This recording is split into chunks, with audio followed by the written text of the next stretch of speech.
there. Oh, hello. Welcome to our channel. This is The Storyteller. If you are unfamiliar with what this channel does, we have Magikarp here, and he's kind of like our Pokemon. He's Magikarp, but... Magikarp's second cousin once removed. Yes.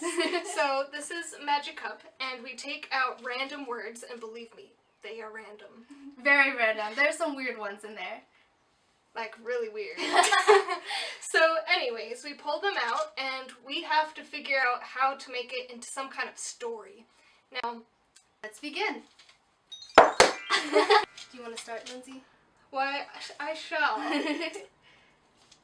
In a land long ago, in a very distant place, there was a fangirl, and she was so obsessed with her grandma.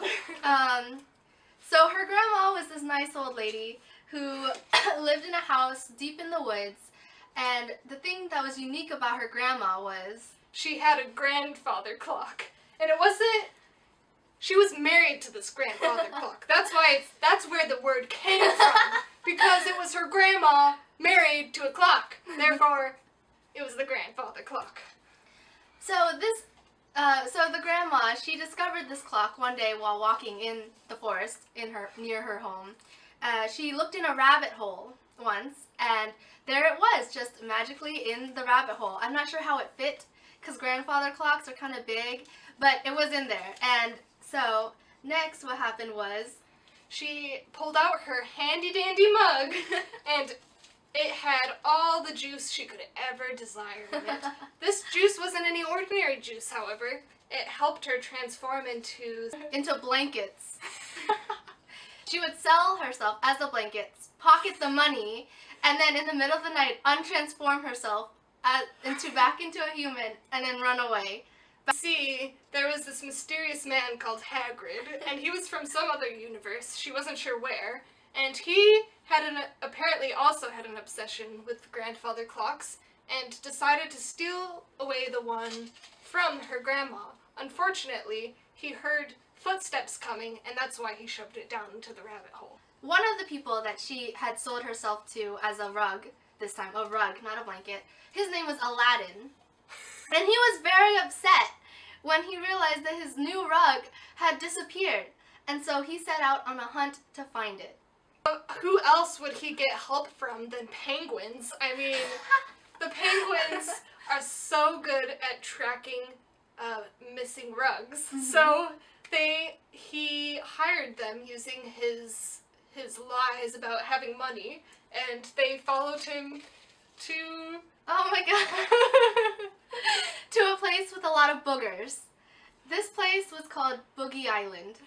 And on Boogie Island, there was all sorts of creatures made out of boogers, but mainly Boogie Island was populated by haggis.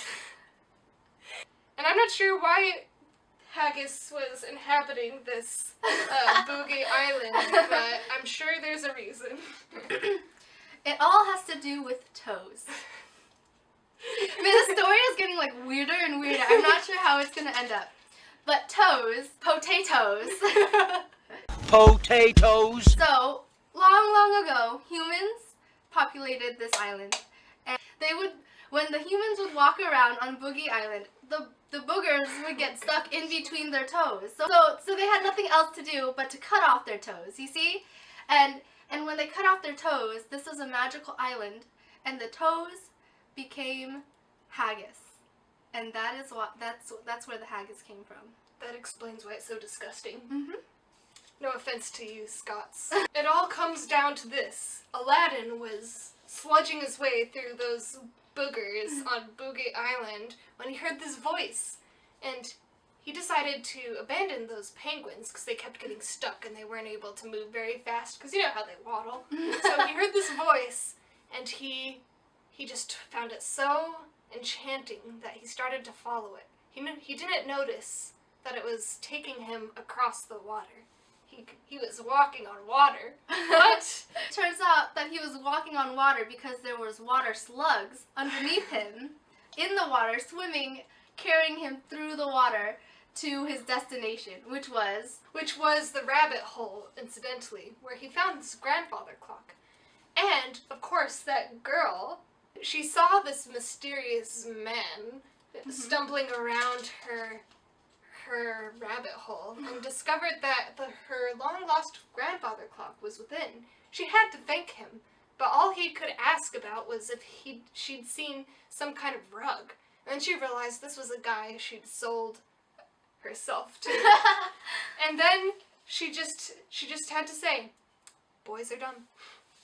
And so after this huge adventure, well, not really for the fangirl, she didn't have that much of an adventure. After she ran into this Aladdin person and realized that boys are dumb, she went home and had herself a nice bowl of Captain Crunch. And thus the moral of this story is to not fangirl over something stupid. The end. Boil 'em, mash 'em, stick 'em in a stew.